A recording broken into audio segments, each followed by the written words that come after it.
है। टूमकुर नाम का एक शहर था। इस शहर में एक परिवार काफी सालों से रह रहा था। इस परिवार में राजू अपनी पत्नी और एक बेटे के साथ रहता था। राजू अपना बिजनेस करता और खूब पैसे कमाता था। इसे पैसों की कोई कमी नहीं थी। इतना पैसा होने के बाद भी इसको किसी भी चीज का कोई घमंड नहीं था। वह अच्छा और ईमानदार व्यक्ति था। इसकी पत्नी का नाम दिव्या था। वह प्राइवेट नौकरी करती और घर का सारा काम भी संभालती थी। वह अपनी नौकरी से बहुत खुश थी। वह अपनी कमाई से अपने घर का सारा खर्चा उठाती थी। इसके कारण राजू दिव्या को बहुत मानता और सम्मान करता था। इनके बेटे का नाम सोनू था।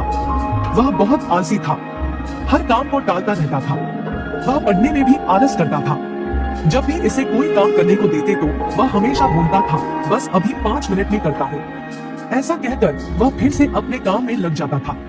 कभी भी स्कूल टाइम पर नहीं पहुंचता था, जिसके कारण इसके सभी टीचर इस पर हमेशा गुस्सा करती थे। स्कूल में भी वह ऐसा ही करता था। हमेशा कोई भी स्कूल का काम समय पर नहीं करता और हमेशा कहता, बस 5 मिनट में करता हूँ। इसी तरह से परिवार के सभी लोगों की जिंदगी चल रही थी। सोनू के माता पिता को यह समझ नहीं आ रहा था कि वह अपने बेटे को कैसे सुधारे। उनको लगने लगा था कि यदि यह ऐसा ही करता रहा तो वह अपने जीवन में कभी आगे नहीं बढ़ पाएगा और कोई भी काम समय पर नहीं करेगा। इसकी पढ़ाई तो सही से नहीं हो पाएगी और अपने स्कूल के सभी बच्चों से पीछे रह जाएगा। इनके दिमाग में पूरे समय यही बात चलती रहती थी, कैसे भी करके वह अपने बेटे को सुधार दे। कभी दिव्या बोलती है, चलो मेरे भाई के घर चलते हैं। वहाँ हम अपने भाई को यह समस्या बताते हैं जिससे हमें कोई उपाय मिल सके। राजू को लगा शायद ऐसा करने से समस्या का हल मिल जाए। वह भी दिव्या के भाई के घर जाने के लिए तैयार हो गया। अगले ही दिन दोनों पति पत्नी और अपने बच्चे के साथ दिव्या के भाई के घर चल दिए। जब दिव्या अपने भाई के घर पहुंची तो उसका भाई बहुत खुश हो गया। दिव्या के भाई का नाम सुरेश था। वह अपनी पत्नी और एक बेटी के साथ रहता था। सुरेश एक सरकारी नौकरी करता और अच्छा पैसा कमाता था। उसकी पत्नी का नाम रेशमा था। वह केवल घर का ही काम देखती थी, अपनी बेटी को संभालती थी। उसकी बेटी का नाम मल्लिका था। वह अभी बहुत छोटी थी। वह पहली कक्षा में ही पढ़ रही थी। वह पढ़ने में भी बहुत तेज थी। वह पढ़ने के साथ साथ अपनी मम्मी के साथ काम को सीखने की कोशिश करती थी। यह सब देखकर मल्लिका की माँ बहुत खुश हो जाती थी। उसके पापा भी उससे बहुत खुश रहते थे। इसी तरीके से पूरा परिवार खुश रह रहा था।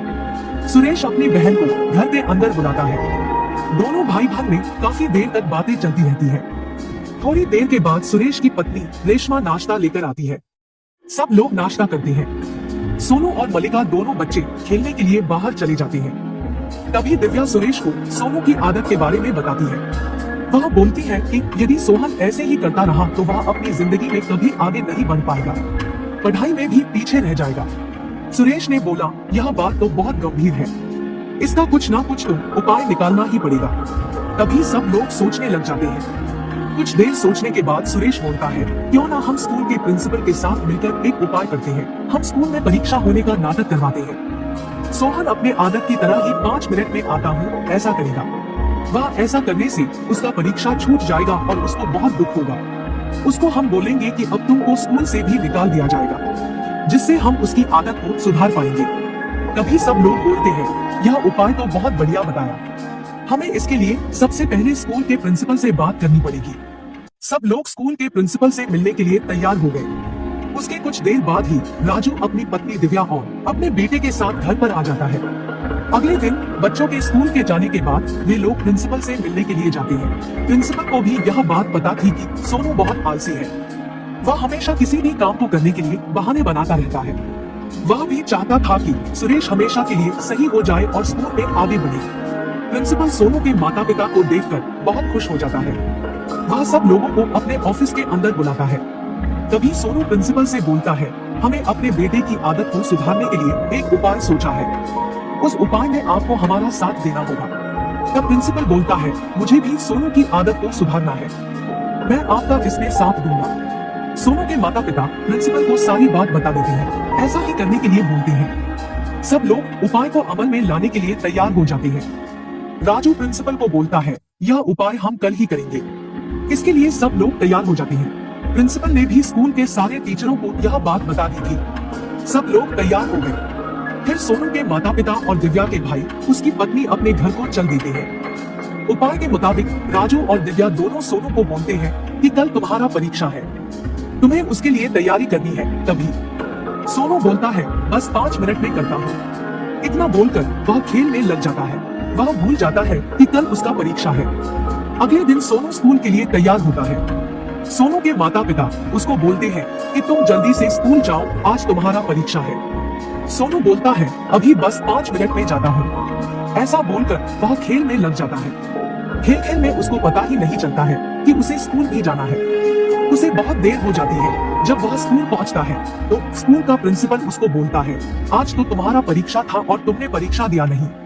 तुमने परीक्षा में बहुत देर कर दी, अब तुम्हें स्कूल से निकाल दिया जाएगा। यह सुनकर सोनू बहुत दुखी हो जाता है और रोने लगता है। वह प्रिंसिपल से बोलता मैं कभी आलस नहीं करूंगा और हमेशा समय पर ही स्कूल आऊंगा। आप मुझे स्कूल से मत निकालो। इतना होने के बाद प्रिंसिपल को समझ में आ गया था कि सोनू बदल गया है। अब वह कभी आलस नहीं करेगा। उसने सोनू को बोला ठीक है, तुम ऐसा करोगे तो मैं तुम्हें स्कूल से नहीं निकालता हूँ। फिर सोनू बहुत खुश हो गया और उसने प्रिंसिपल से माफी मांगी। तभी उसके माता पिता भी आ जाते हैं। यह सब देखकर बहुत खुश हो जाते हैं। सोनू सच में बदल गया और अब हमेशा सारे काम करता और स्कूल भी समय पर जाने लगा। स्कूल के सारे काम समय पर करने लगा और वह धीरे धीरे पढ़ाई में भी आगे हो गया। इसी तरह के सारा परिवार खुशी खुशी अपना जीवन व्यतीत करने लगा।